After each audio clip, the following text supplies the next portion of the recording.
It's me, your what the fuck? Hold on. Oh my god, am I so heavy that my chair is sinking? Oh no. That's not Do I need to get a new chair? Hi, it's me, your boyfriend slash girlfriend slash stay friend, favorite content creator. And I did tell my community earlier that I was not gonna make a video about this. But of course I'm making a video about this. You know who I am at this point. You think you think the ADHD doesn't win? It always wins. I had no plans of making a video today. Clearly. Anyways, I want to talk about reviews, which I have talked about previously before, but mostly in terms of like why I think TLDRs are not the best. So if you want to watch that, go ahead. And as I'm saying that, it feels like all my most recent videos have just been me telling you guys to watch my other videos, which I guess is a very YouTuber-y thing to do, but I also have a disconnect between me creating content and then viewing myself as a content creator and being like, please watch my content. But I want to force it on you, but I guess I kind of am forcing it on you, but you don't have to watch it, but I'd like you to. Anyways, wow, okay, let's get this under control. So recently, Dragon Age has, the reviews have been coming out. The game's still not available until the 31st of October. As of recording, today is the October 30th, day before, but the reviews are out. And I think it's a great opportunity to go over the actual purpose of a review. Now, SkillUp is a very popular YouTube reviewer. I mean, they do other things, but they're mostly here for YouTube reviews. They have a podcast, whatever, but it's their review website, YouTube channel. And they put out a review of Dragon Age. And at the very beginning of their review, they talk about how this is just their opinion. And I won't paraphrase, I will let Skilla speak for himself here. I want to begin this review the same way I did my Final Fantasy 16 review, which is to say that reviews are opinions. This is my opinion and my opinion only. I expect that there will be a broad range of opinions on Dragon Age the Veilguard, and I encourage you to seek them out. I do not have a monopoly on truth. As I've said many times before, I'm just a nerd with a microphone and a YouTube account. My opinion is no more or less valuable than anybody else's. Okay? All right. Cool. Thanks, Skillip. Thanks for that. Anyways, so going through just the comment section of just that video alone, you start to understand something that's happening here if you've been paying attention to the larger cultural zeitgeist around this dumbass culture war of like wokeness and DEI and all that other stuff.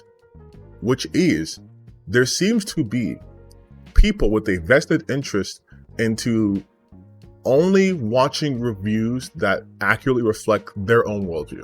And what I mean by that is, Skillip is largely, almost exclusively negative about this game. He does not like it at fucking all. I watched the review.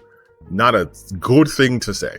Doesn't like the character design, doesn't like the plot, doesn't like the storyline, doesn't like the dialogue, like any part of the game. Like no part of the game, he likes it. That's fine. He's allowed to not like a game. As he stated in the beginning, this is just his opinion. He is not the only person who possesses an opinion. And if you're looking for reviews, yes, I'm looking right at you. You as a consumer, you as a person who takes this stuff into account, you cannot just watch SkillUp. And this is not a dig at SkillUp, but you cannot just watch one person and be like, this is the deciding factor. Because at that point, you haven't really formed an informed opinion. And in my personal belief, I think your opinion is worthless if the only source of information you get is one person or one website or one anything. The purpose of a review, any review, is to tell you essentially what you're getting into, and then you decide if you like that. So like in the Skillip video where he's talking about how, oh, the character design is kind of bad compared to the previous games. If you don't mind the character design, you're good to go. But he's letting you know. And a lot of people playing this it's going to be a split between new Dragon Age fans and old Dragon Age fans. So I think it's a valid thing to put in your review. That if you're a fan of the old art style of Inquisition, you might not like this one. Just like when Inquisition came out and people weren't a fan of that one because they were a fan of Dragon Age 2. Just like when Dragon Age 2 came out and they weren't a fan of that because they're a fan of Origins, right? The art style in the Dragon Age games has always been evolving. Some people like it, some people don't. It goes on people, some people don't care. But I think it's a valid thing to mention in review. But again, this is just Skillup's review. There are other reviewers like Mortimer Gaming who 100% games before he reviews it, who fucking love this game. There are other people who are like lukewarm on the game. There are other people who are super jazzed on it. Read other reviews. The purpose of a review is to allow you to form an opinion. And I also want to talk about the fact that I think a lot of people get too hung up on the site that's reviewing it and not the actual reviewer. Because I mean, how many times have you heard people say, well, it's an IGN review, IGN suck, IGN reviews are inconsistent. It's like, okay, are the views inconsistent or is the reviewer inconsistent? Because again, IGN is not one guy. Kotaku is not one guy. Polygon is not one guy. There's multiple people working on this stuff. So when you go to these review sites, for example, right, and you're like, they gave it a 10, but then they gave this one a 7, but they gave this one an 8. It's like the website didn't give out shit. The reviewer of the website did. And this is a different reviewer compared to a different one. If you really want to compare their old reviews to a current review to see consistency. But I'm kind of getting lost in the weeds on that point. The major point here is that when you are looking at reviews, look at multiple reviews, right? Because then otherwise you're just regurgitating a YouTuber's opinion. And that's what literally is happening with the Skillup video. There are people who are quite literally regurgitating his line of saying the dialogue feels like HR was in the room. Like every interaction between the companions feels like HR is in the room. Like every interaction between the companions feels like HR is in the room. Like using that as a gotcha, right? Because we have now gotten to the stage where anytime there's a critical review of any large piece of media, there are throngs of people who will just be so excited to say, see, look, this one person doesn't like the game, so it's bad. Just like how this one YouTuber is upset that he didn't get review codes, and now you have people like fucking Asmongold. Yeah, I was surprised Asmongold mentioned this video. Making videos about how the Dragon Age reviews are actual bullshit and they're lies and they're this and they're that. We can't even be consistent with the importance of reviews, because these are the same people who will tell you review scores don't matter because they're all bot shills. Who cares? But then when the game gets good reviews and they determine to not like, they then go on tirades about how, well, this is actually a bad game because one person I do like, who I go to for confirmation bias, said so, and another person on the internet said they weren't allowed a review copy, and that's indicative of a systemic problem. The only systemic problem we're having here is people not understanding the purpose of a review. So I will reiterate, reviews just tell you what you're getting into. That's it. And depending on who you go, you're going to get a different slant. If you go into, let's again say like Polygon and Kotaku, those are obviously a much more progressive leaning sites. So they're going to mention things about the games, like how progressive it is, how inclusive it might be. They'll still talk about the basic stuff like performance and presentation, but they'll give you more into that stuff. Whereas if you were to go to, say, like a Christian gaming site, which do exist, they might tell you how this game is faithful to the Bible or how it follows the tenets, or why it's bad because it, is sinful. Depending on where you go, you know what slant you're going to get. I don't agree with all the reviews, but I still get information from it. And like I said before, if the stuff they're talking about doesn't bother me, then I'm going to go ahead and buy the game and play it. That's how it should be. They tell you the information. You decide if that information makes you want to buy the game or not buy the game. And you're free to not want to buy Dragon Age. I don't give a shit if Dragon Age sells or not. Like, I mean, it's gonna, but I don't care. I'm not invested financially or emotionally in this series. But my issue comes in the fact that now reviews are being weaponized to be part of this dumbass culture war, where now Skillup inadvertently is in a culture war that he probably has no idea about, right? Because people are trying to use his review as like the ultimate shield, as like, see, this one guy didn't like it. It doesn't matter if 1,000 other people disagree with Skillup and actually like it. It doesn't matter that multiple outlets like it, because they're all bought and paid for. But the person who is being negative about a game that I already don't like, they're speaking the truth. That is not how reviews work. You don't get to really pick and choose what's valid and what's not. If you already don't like the game, I don't even know why you'd even want to watch reviews of it. Like, I think that's so weird. Like the concept of like hate watching and all that stuff too. I talk about grifters and stuff because I want you guys to be informed so you don't fall for that shit. I want to hopefully be a more critical, reasonable voice in the sea of just calling everything woke and all that stuff too, right? I'm also a weird person. I have a problem. So like I seek this stuff out. So maybe you don't have to. But I am not playing games I hate. I'm not looking on the internet to find review scores for games I think were dog shit just to justify my position. Because I don't need to. Who do we have to justify it to? I don't like the game. I don't like it. And I wish we had that mentality, honestly. Because instead of having a dozen videos talking about Belgard sucks and it's woke and it's garbage 2 months before the game even comes out, therefore poisoning a lot of public perception, people could just move on with their lives. Hey, I reviewed this game, I liked it. Hey, I reviewed this game, I didn't like it. But it's your choice. You get to decide if you like the game or not.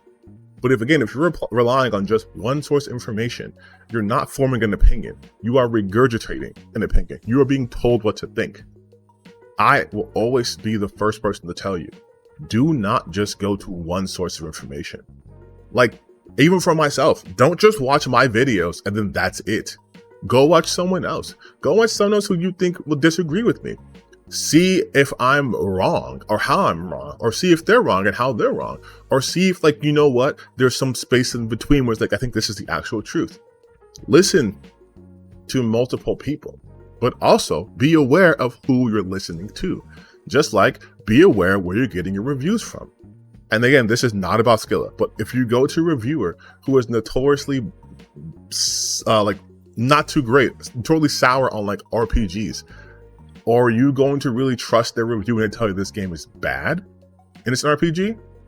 If you're going to someone who is an Atlas superfan and all their Atlas videos are 100% positive, are you going to go to them thinking they're not a biased source?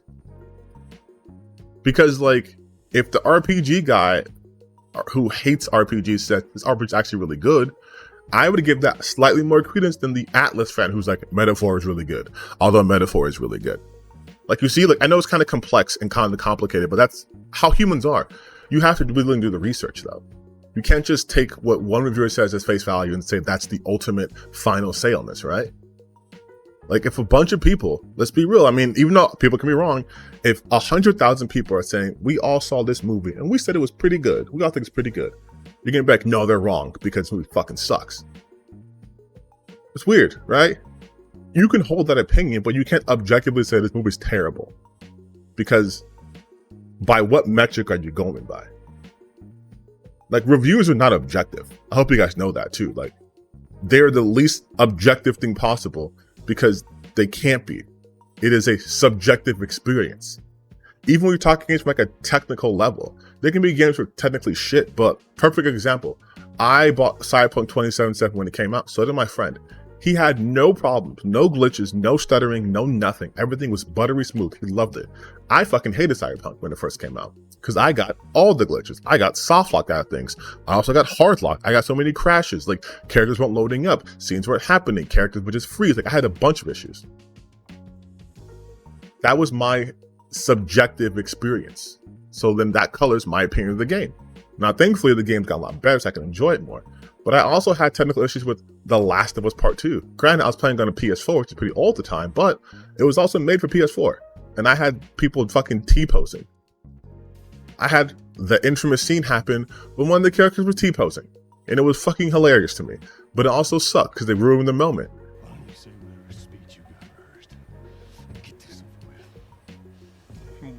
What?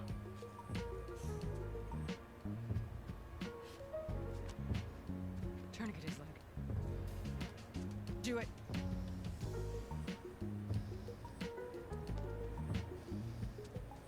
No.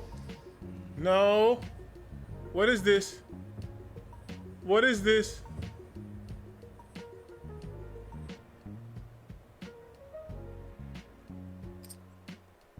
Replay. What the fuck is going on now? I'm in the good part. You want to do that bullshit? For other people, that didn't happen.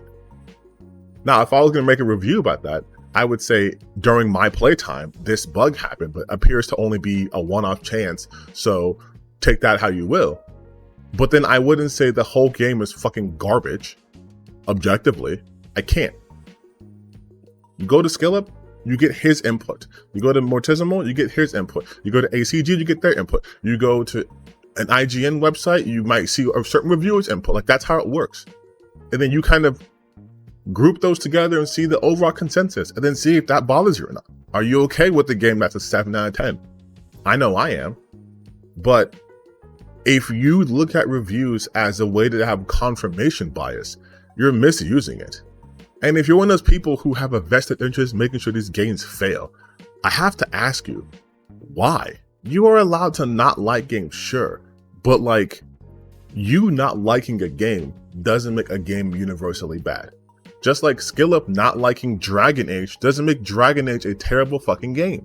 It doesn't mean the reviewers were paid off because he had negative review. Because like I said in my other video, people were already trying to say that BioWare was manipulating reviews by only giving it to people who'd give it positive coverage. And SkillUp, who got over 1 million views so far in this video, was largely negative, and the video was still up. He still got a code for it. They didn't send him a cease and desist, at least not to my knowledge. So this narrative of like, they're sending that review codes to specific people to get favorable reviews, it doesn't hold water, because there are already negative reviews out there, just like there's positive reviews. We can't keep playing this game of like, but you see the game I don't like and it's getting good review scores, those are paid sales. But a game I do like getting good reviews, well, see, people just love a game and just love it being not woke. Black Myth Wukong and Stellar getting crazy good reviews. See, we defeated the wokies. Baldur's Gate 3 and Dragon Age getting great reviews, well, they paid them off. Like, do you see how that doesn't work? It doesn't work. It just doesn't. It's such a huge disconnect. It's such dissonance that like, it's apparent to me. And I'll end this with saying, Grums, hi, idiot that you are.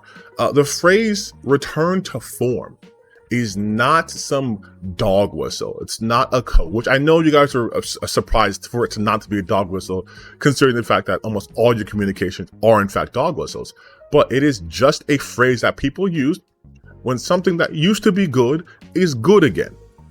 A return to form, or a return to glory, or a return to former glory. Those are all interchangeable phrases that people use all the time. Like when a Marvel movie pops up, it's a return to form, because Marvel movies used to always pop off, right? When a video game franchise has been long dormant or just been suffering and they actually get pretty good reviews, and they used to always get good reviews and be well loved, it's a return to their previous form, you see. So it's a return to form. Then to be like, oh my God, so many outlets are using the same phrase. Yeah, it's a very common phrase. That's like if you're like, oh my God, people are talking about, I don't know, calling everything woke and DEI. Is that not a script? Is that not a script people use? Calling everything woke and DEI? You okay with that? People using return to form and suddenly some sort of sinister plot? Also, work on your game. Like, goddamn, you're on the internet all day. Work on your goddamn game.